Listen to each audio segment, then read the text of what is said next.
Please have a seat if you would. Actually, don't have a seat. I'll get it figured out here. Stand up if you would. If you'd like to take your Bible, you can hold it up with me. We're going to make a declaration today about where our authority comes from. If it's on your phone, that's fine. You can hold your phone up. On your iPad. If it's not on your phone, hold your phone up anyway, and we'll think it's on your phone. If you'd like to repeat this after me, please do so. This is God's Word. It is true. It is powerful. It is authoritative. It guides my life and governs my decisions. Teaches me how to know God and how to love others. I'm ready to listen to God's Word. Remain standing, and we're going to go to Isaiah chapter 40. Isaiah chapter 40. Incredibly encouraging promise today as we continue studying the promises of God, Bible promises to live by. This is one of my favorites. I think it's one of my favorites because I need it, and I appreciate it.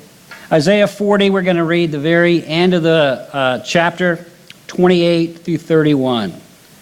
Have you not heard? Have you not known?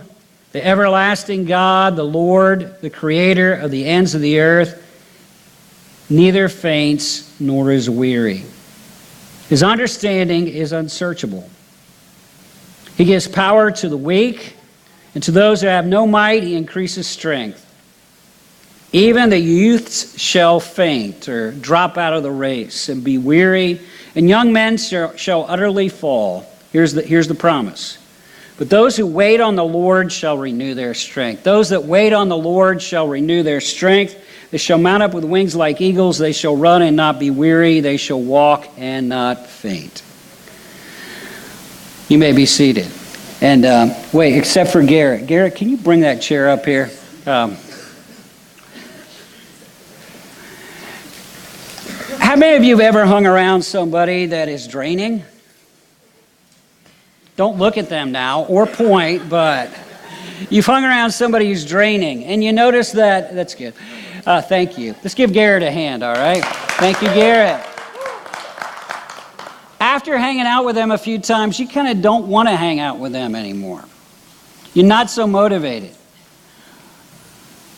Sometimes you have a friend that is normally just fine, but they're going through a lot of stuff. They're really needy. And so when you hang out with them, you come away worn out. Well, the good news is there is a person that is never needy and is not draining. In fact, they're the person that when you hang around them, it replenishes you. It renews you. It refreshes you. It revives you. And that is the Lord. Now, I can relate to this.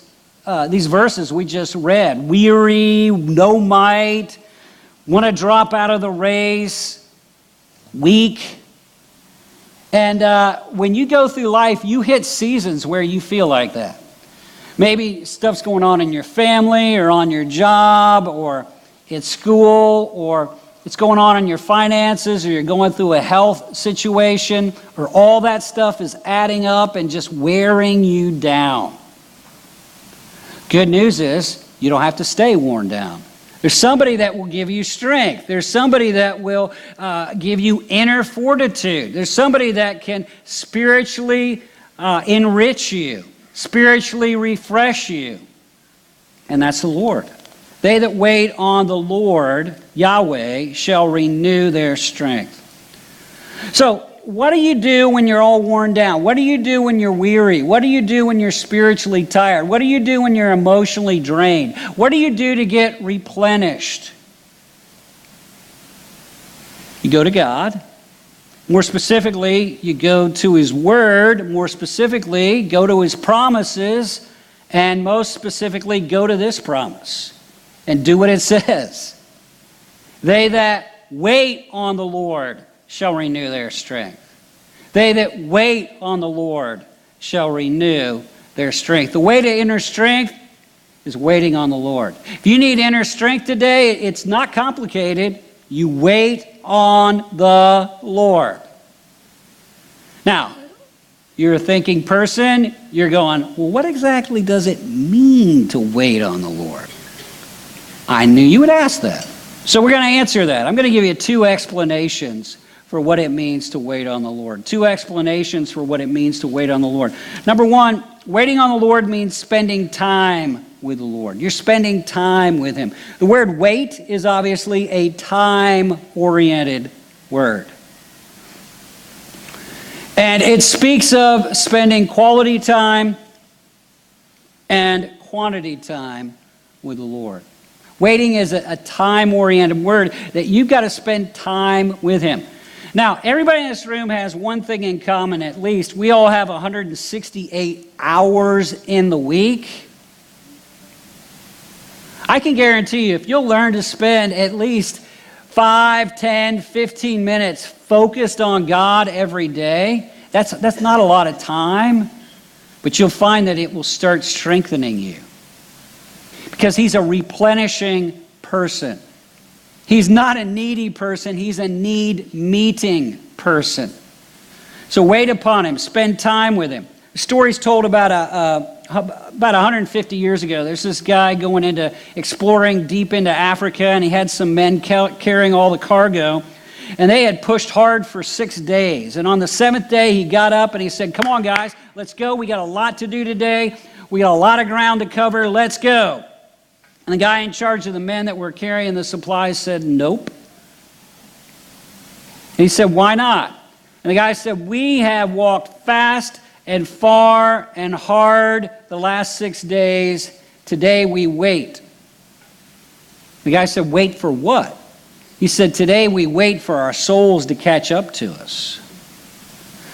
Some of you have been going and going and going and going and going, and you need to stop and let your soul catch up to you. And let God fill your soul. You did a good thing coming here today. Wasn't worship good? I love to worship. And it's a replenishing thing if you do it right, because it connects you to the God who's a replenisher. A second thought about waiting on the Lord, meaning spending time, is that prayer saves time.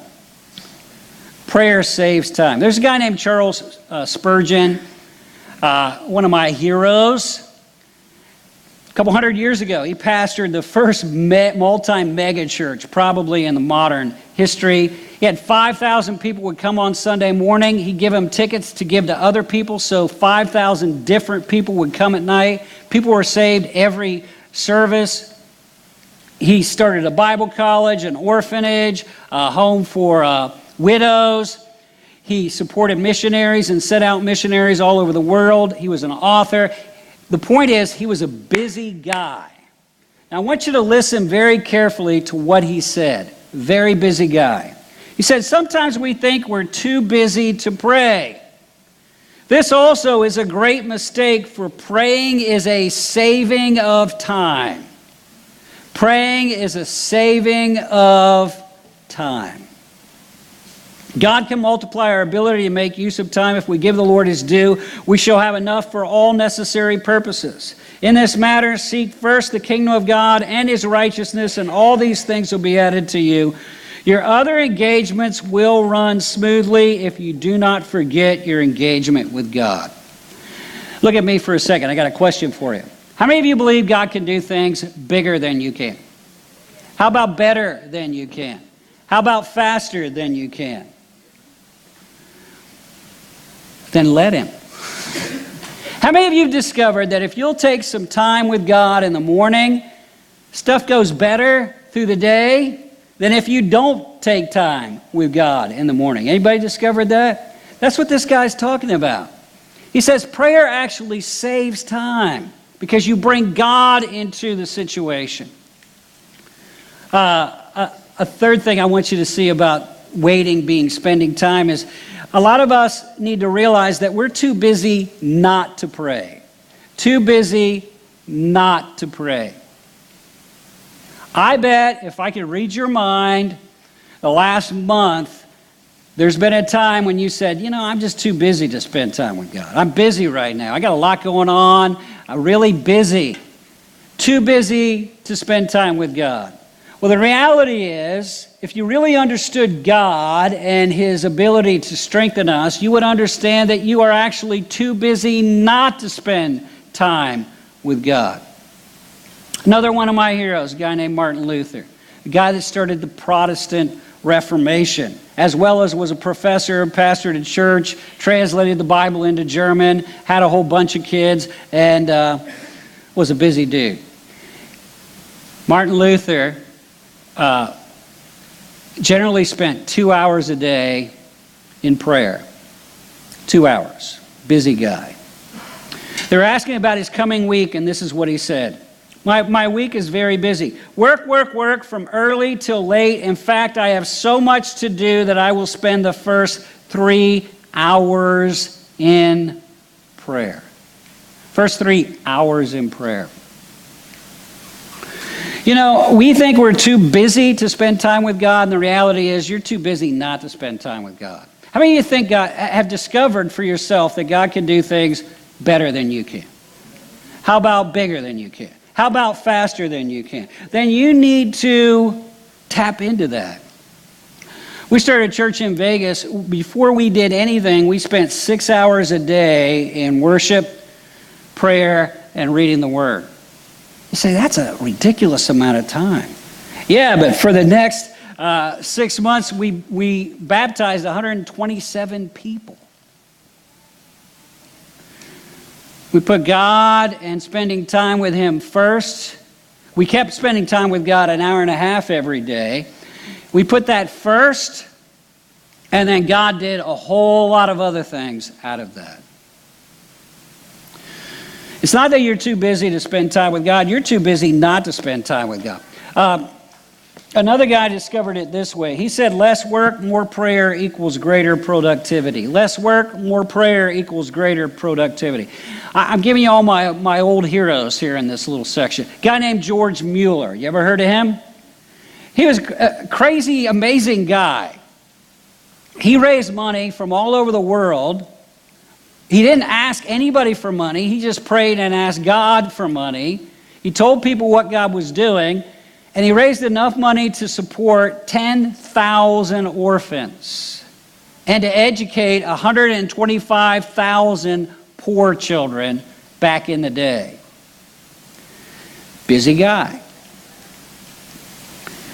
When he was young and he was just starting, he was also a pastor, and he was just starting his orphanages. His biographer wrote this about him. He said, after learning the lesson of being busy in the work of the Lord, too busy in fact to pray, he told his brothers that 4 hours of prayer after 4 hours of work after 1 hour of prayer would accomplish more than 5 hours of work without prayer. You see, he got it.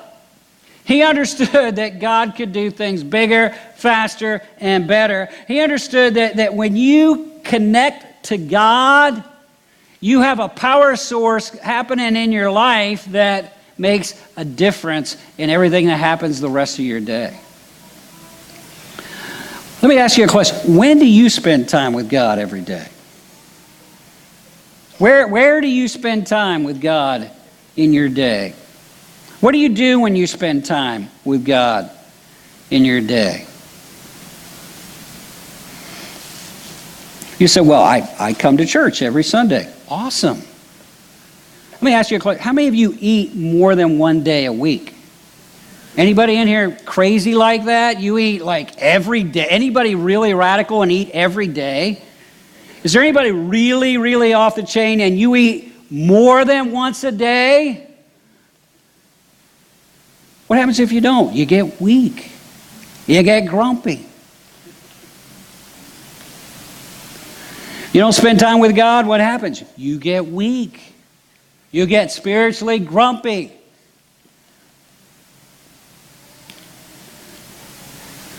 Waiting on the Lord is a matter of spending time with Him. Second, waiting on the Lord is a matter of trusting Him. Trusting Him. The word wait in the Hebrew used here in Isaiah, it means to hope in, to rely upon, to depend upon, to trust. It's the idea of putting your faith in another person, in another thing. When you wait on the Lord, you are putting your faith in, your dependence upon, your reliance upon, your trust in the Lord. Now, I would guess that there's a certain percentage of people in this room who have the non-spiritual gift of worry. You can think of everything that goes wrong. Your default is worry, and some of you are gone past worry into anxiety, and you're kind of living in anxiety. And you have that thing in your stomach, that anxious, fearful thing. Some of you have had it all your life because of something that happened to you when you were little, and you can't get rid of it. Some of you have it because you're guilty of taking on more responsibility than God has actually assigned to you. When you're carrying responsibility that God has not assigned to you, it's too heavy for you and it will wear you out. Waiting on the Lord is when you realize that God is, let me ask you a question, how big is God? Big enough. Let me ask you that question again. How big is God? Big enough. God is big enough to carry these things, and He's not called me to worry about it. Now, I'm gifted I'm very analytical, and I have the non-spiritual gift of worry. So what I do in the morning is I take all the stuff I know I'm going to worry about, and I just give it to God. Now, some of you try that, but you don't actually give it to God. You just worry about it in front of God. But you got to give it to God. You got to trust Him with it. You got to rely upon Him. Waiting means you trust Him with this thing. You put it in His hands. It's a matter of faith. It's a matter of focus. This is what we do.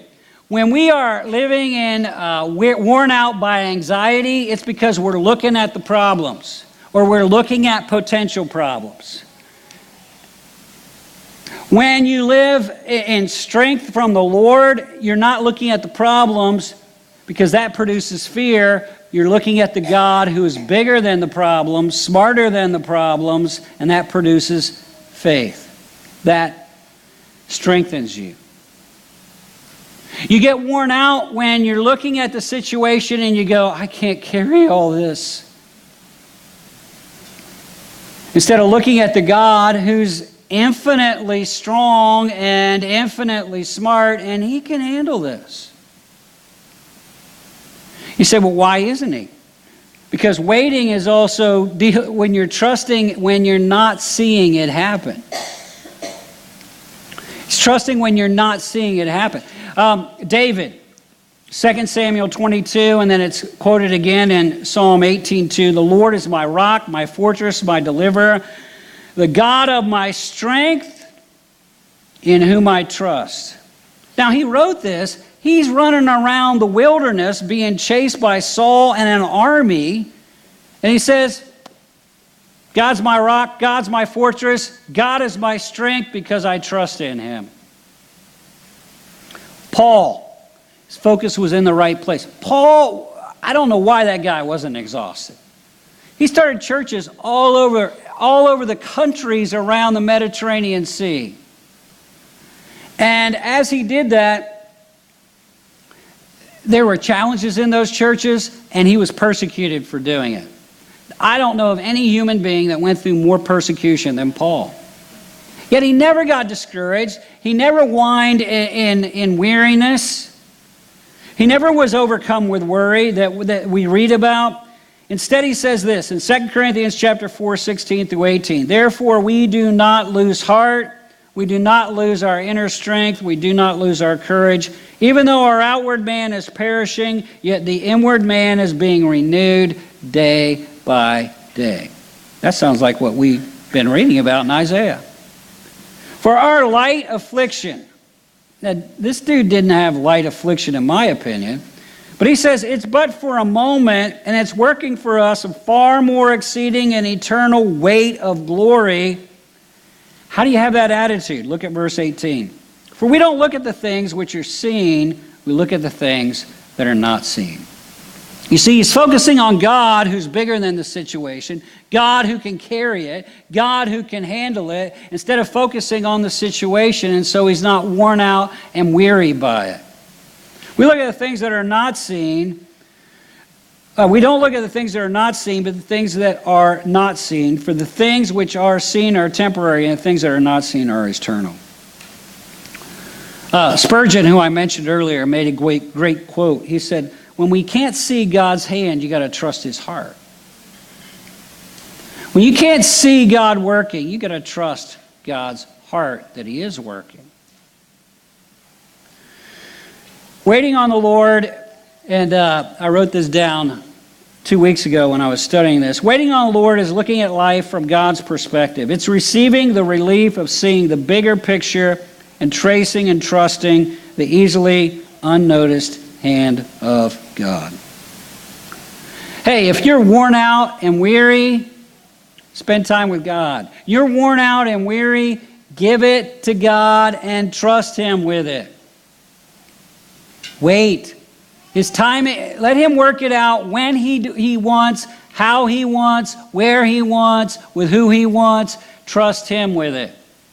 Waiting on the Lord requires trusting. Waiting on the Lord requires taking time. Let me give you 3 examples now. You say, what exactly does this look like? Let me give you 3 examples. Number 1, Jesus. Always a good example, right? You got to understand, Jesus was busy. You read, Mark chapter 1 is all about one day in the life of Jesus. He gets up, he goes to the synagogue, he teaches all morning. Some demonized guy shows up, he delivers him, he casts the demon out. He goes to lunch at his mother-in-law, Peter's mother-in-law's house. She's sick, so he heals her. By then, everybody that heard about the demonized guy getting delivered in synagogue that morning brings all their demonized friends and sick people to the house, and he's healing people and delivering people all the way late into the night. That would be exhausting. Because you got to realize, when Jesus left heaven and came to earth, he laid aside the superpowers to become one of us, to identify with us fully in every way, yet without sin. You say, well, Jesus was the Son of God. Of course he was able to do these things. Well, look at his secret. Mark chapter 1, verse 35. Very early in the morning, while it was still dark, Jesus got up, left the house, and went out to a solitary place where he prayed. What was Jesus' secret to being able to do these things? And right after he did this, he went on a preaching tour, deliverance tour, that right after that, spending time with God. What was his secret to having phenomenal strength and endurance? He spent time with God. He got up early. He had 3 things going for him. He had a time. He got up early in the morning. That's a really good time because you start your day that way. He had a place. He went to a solitary place where there weren't other people clamoring for his attention. And he had a plan. His plan was to pray. You say, well, yeah, Jesus, of course, would do stuff like that. Well, let me ask you a question. Look at me for a second. If Jesus, the Son of God, needed to be replenished by spending time with God, how much more do you and I? How much more do you and I? Let me ask you a question. Do you have a time when you spend time with God? Do you have a place where you spend time with God? Do you have a plan of how you spend time with God? It'll change your life. You have 168 hours in a week. You have 24 hours in a day. Can you not give God 5 minutes to read a chapter of the Bible and 5 minutes to pray about what's going on in your life? You're riding around your car all week. Can you not put some worship music on while you're doing that? They that wait on the Lord are the ones who have their strength renewed. Let me give you a second person. Moses. Say Moses. Tell the person next to you, Moses. Moses. Moses should have been worn out. The story really gets going when he's 80 years old. 80. God puts him in charge of 100 former slaves who were very immature and rebellious. 100, I'm sorry, did I say 100? 1,000,000 former slaves who were very childish and rebellious. You got 2 toddlers at home. He had 1,000,000. Imagine that. Childish, rebellious slaves. He had to lead them through the wilderness and provide food and water for them every day. And you say, well, he sucked it up and pushed through. He had to do it for 40 years. The guy should have been exhausted. What was his secret? How did he keep going? How did he get them to the promised land? Exodus 33:7. Now Moses used to take a tent and pitch it outside the camp some distance away, calling it the tent of meeting. They traveled in tents because they didn't have a permanent place, so he made a special tent wherever they camped that was to meet with God. Anyone inquiring of the Lord would go to the tent of meeting outside the camp. Whenever Moses went out to the tent, all the people rose and stood at the entrances of their tent, watching Moses till he entered the tent. Say, why did they do that? Verse 9. As Moses went into the tent, the pillar of cloud would come down and stay at the entrance. That's the Shekinah glory of God that would guide them around in the daytime as a pillar of cloud and guide them around at night as a pillar of fire. They all stood and worshiped, each at the entrance of his tent. And then verse 11, the Lord would speak to Moses face to face as a man talks with his friend. He had a place. He met God. What's your place? When I got saved, I was in high school. My place was, I played sports, and so after practice, I would eat, and then I would go run for 3 miles. My run was my place. It was my time. I prayed, I worshiped. When I went to college, they had an empty dorm room.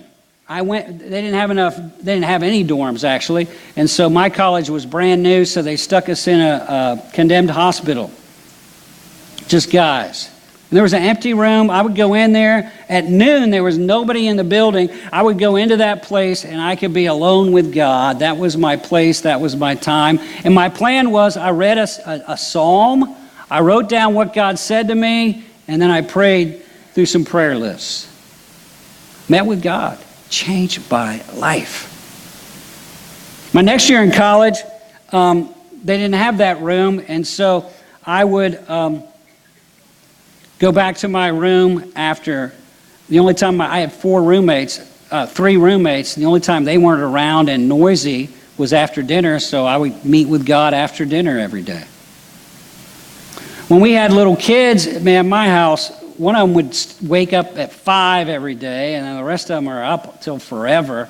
So no quiet place. So I took a walk every day, and I prayer walked. The first street was Thanksgiving Street, and then I would turn and go down Confession Street. And then I would turn and go down Praise and Worship Street. And then I would go pray for my family street, and then pray for everything else street. The 5-street loop back to my house. That was my place. Our church, we started a church in Gehenna actually, and eventually we bought a building, and I was the only staff person, so I would meet with God at my desk.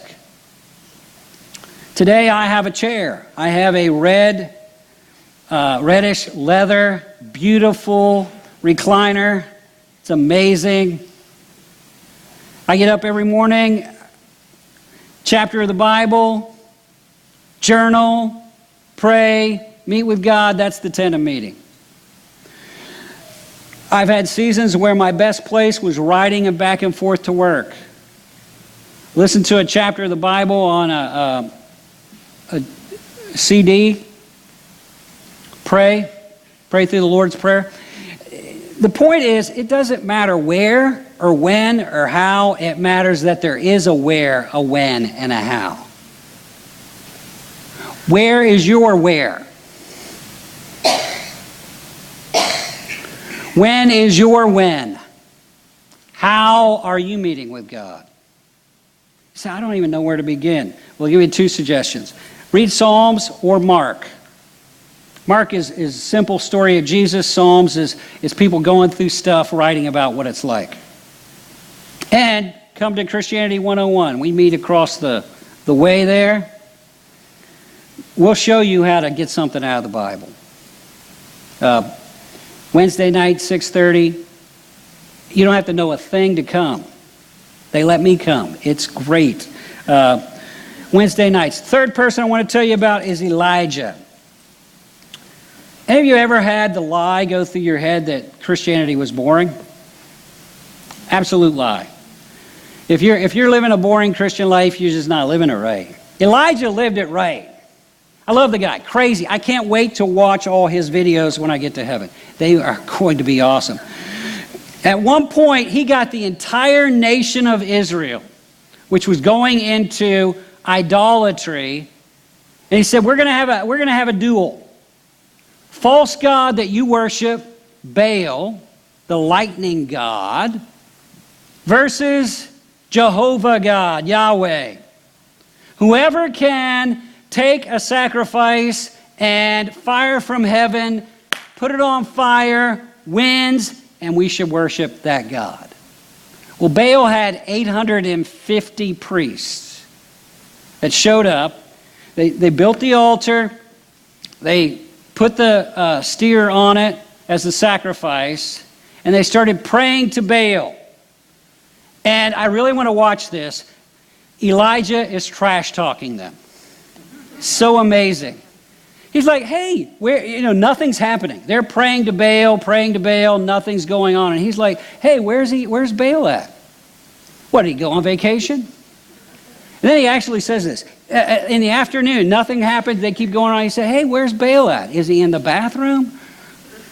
You got having problems in there? What's going on?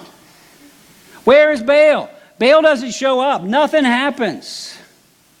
It's the end of the afternoon. Elijah says, now it's my turn. But before I call on Jehovah to do something, to light this with fire, let's soak it with water. Bring a barrel.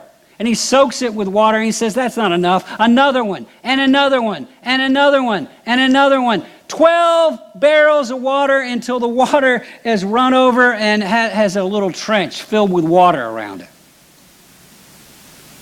And then he prays a very simple, trusting Jehovah prayer. It says, O Lord God of Abraham, Isaac, and Israel, let it be known today that you are God in Israel, and I am your servant, and have done these things at your command. Answer me, O Lord, answer me, so these people will know that you, O Lord, are God, and that you're turning their hearts back again.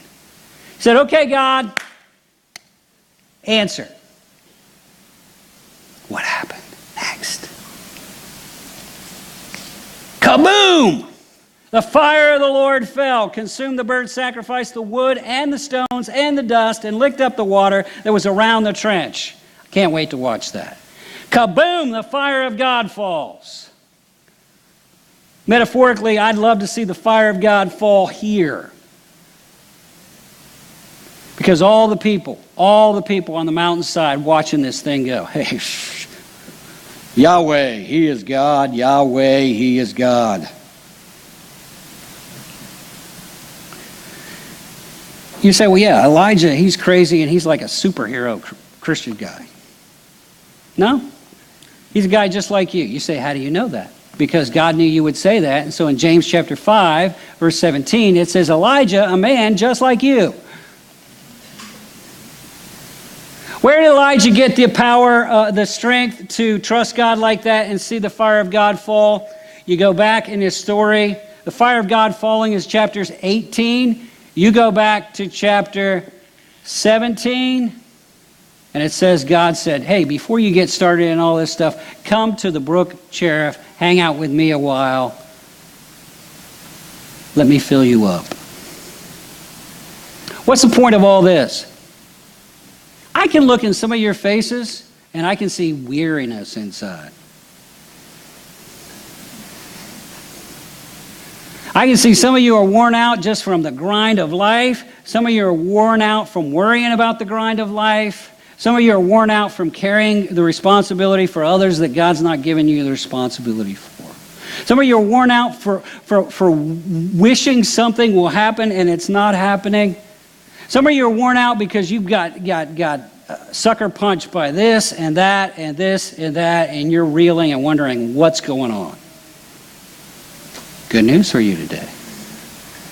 There's a God whose understanding is unsearchable, that's beyond anybody else, whose strength is infinite, whose power is unlimited, whose energy is unlike that of anyone else, that can go right into your soul, right into your spirit, right into your heart, and bring life, bring refreshment, bring renewal. He's not a draining person. He's a replenishing person.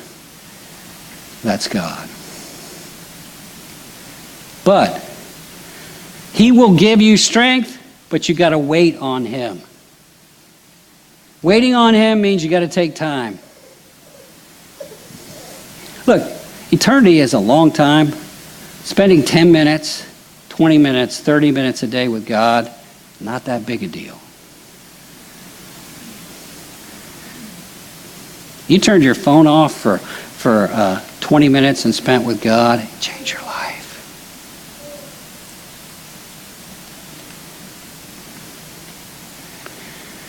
You got to take time for Him, and you got to trust Him. If you can't see His hand, trust His heart. Trust Him. So, let's bow our heads. Wonder who would say, Pastor Dave, I need this week